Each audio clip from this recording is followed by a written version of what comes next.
Sadoqatda harbiy orkestrlar sadosi ko'rik tanlovining yakuniy bosqichi o'tkazilmoqda. Tadbirga mamlakatimizning turli hududlaridan tashrif buyurgan orkestr jamoalari o'z mahoratini namoyish etib, tomoshabinlarga vatanparvarlik ruhidagi kuy-qo'shiqlarni taqdim etmoqdalar.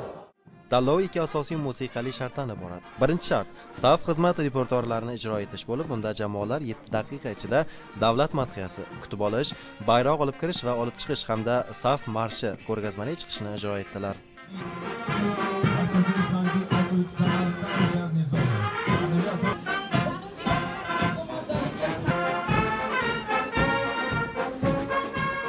Mana shu ko'rik tanlovini o'tkazish orqali harbiy orkestrlarimiz tomonidan yangi asarlar yaratilib, yangi musiqalar yaratilib, jangovar musiqalar yaratilib, ushbu musiqalar kelajakda o'sha bo'linmalarimizda, harbiy qism muassasalarimizda, qolaversa joylarda yoshlar bilan, aholi bilan o'tkazilayotgan tadbirlarda ijro etilib, ularni kayfiyatiga kayfiyat, ruhiyatiga ruhiyat qo'shish maqsad qilib olingan va ushbu kuy-qo'shiqlar haqiqatan ham bugungi kunda harbiy xizmatchilarimizni jangovar shayligini, jangovar qobiliyatini oshirishda, ayniqsa ularning ruhiyatlariga juda katta ta'sir o'tkazadi.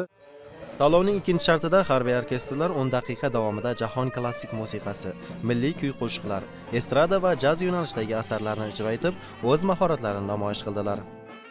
Kunning ikkinchi yarmida konsert repertuarlarini ijro etdik.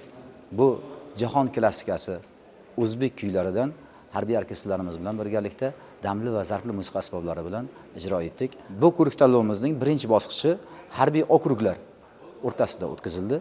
Demak, bizda 5 ta harbiy okrugimiz bor. 5 ta harbiy okrugdan birinchi o'rindiqni qo'lga kiritgan jamoalar ikkinchi bosqichga, respublika bosqichiga, demak, Mudofaa vazirligi miqyosida o'tkaziladigan ko'rik tanlovga ishtirok etish uchun tashrif buyurgan. Yakuniy bosqichda jami 8 ta harbiy orkestr jamoasi ishtirok etdi. Baholash jarayonida har bir jamoaning ijrochilik mahorati, musiqiy tayyorgarligi va sahna madaniyatiga alohida e'tibor qaratildi.